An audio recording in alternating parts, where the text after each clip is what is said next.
Welcome to the All Sorts podcast, where we like to really dig deep into a topic. And today we're going to be talking about something pretty heavy. Literally, imagine the grounds beneath you. Suddenly, it just starts shaking. This incredible, raw power of the earth just erupts. Well, that's exactly what happened recently in Myanmar, and the tremors, they were felt all the way in Thailand. The impact, well, it's been devastating to say the least. Yeah, it's a truly tragic situation. It is. We're talking about a 7.7 magnitude earthquake, and this hit right near Mandalay in Myanmar. On Friday, March 28th, 12:50 p.m. local time. 12:50 p.m. local time. So for this deep dive here on the All Source podcast, we've been looking at all sorts of reports, from CNN, The Guardian, we've got Nikkei Asia, and Arise News, just to clean and make sense of everything that's happened. We really want to get to the bottom of this, understand what happened, understand what the impact has been like for the people there, and really just take a look at the big picture of this tragedy, especially from Myanmar. Yeah, and I think it's important to start with just how powerful this earthquake actually was. Yeah. 7.7. To put that into perspective, geologist Jess Phoenix, she described the energy release as being equivalent to, get this, over 300 atomic bombs.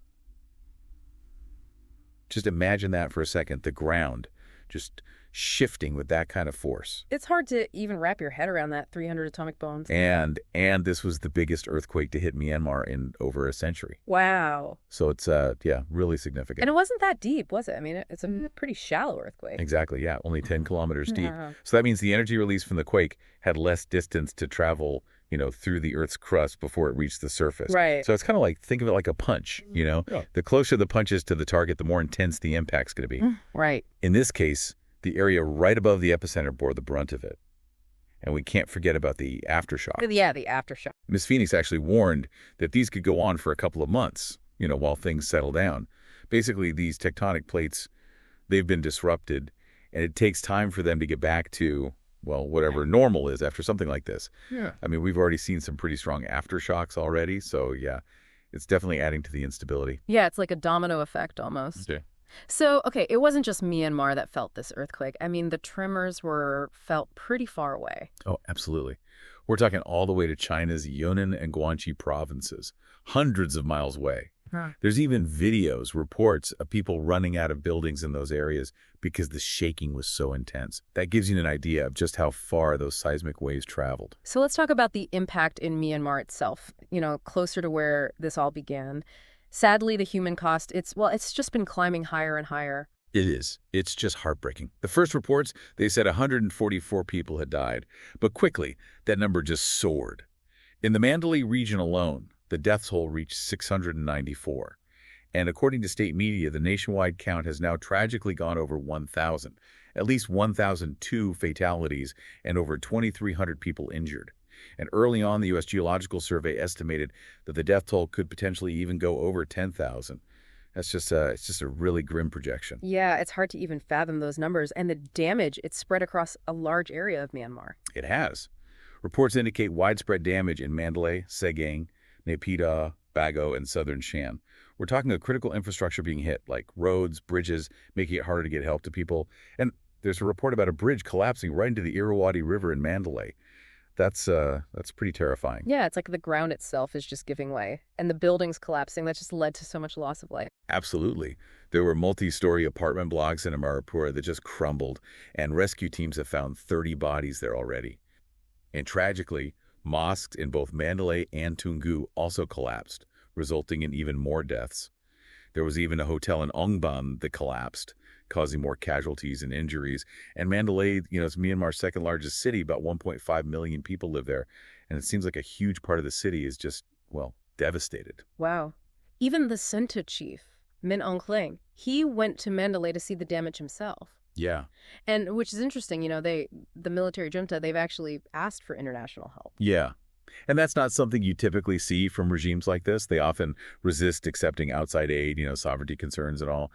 But this time it seems like the scale of the need, it's just so massive that they can't handle it on their own. And, it's probably also a good PR move for them. Right. It makes sense. They've also put out a call for blood donations in the affected areas. So yeah, it's clear that the medical needs are really urgent. Now, we can't forget that Myanmar's been in the middle of a civil war since the military coup in 2021. Right.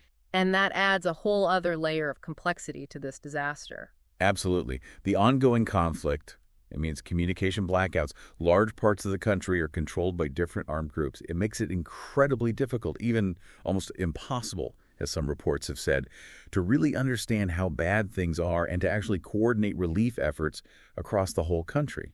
So even with international help coming in, actually getting it to the people who need it most, well, it's a monumental task. Yeah, exactly. The damage to roads and bridges, communication breakdowns, it's all making things incredibly difficult for aid groups. The worry is that rebuilding in the worst-hit areas could take years.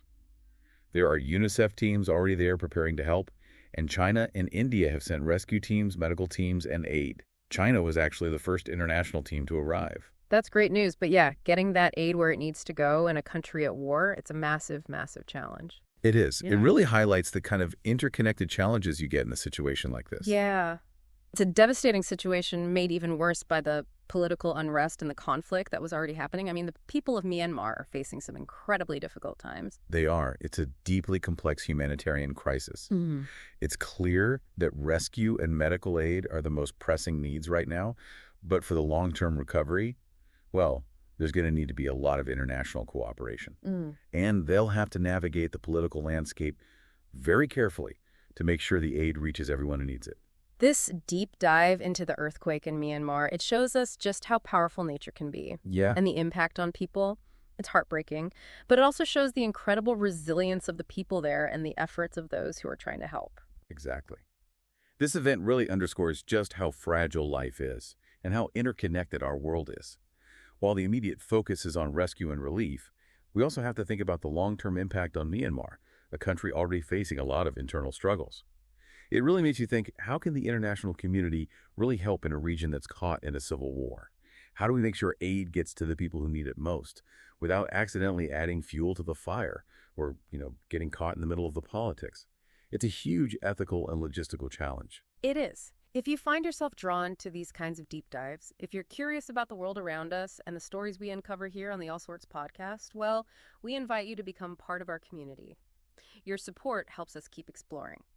Like this deep dive, share it with others who are looking for a deeper understanding. Subscribe to the All Sorts podcast channel on YouTube. You've got a whole bunch of past episodes waiting for you there. And let's keep the conversation going. Follow the All Sorts podcast on X, Instagram, and Threads, where we explore all sorts of different pathways of knowledge.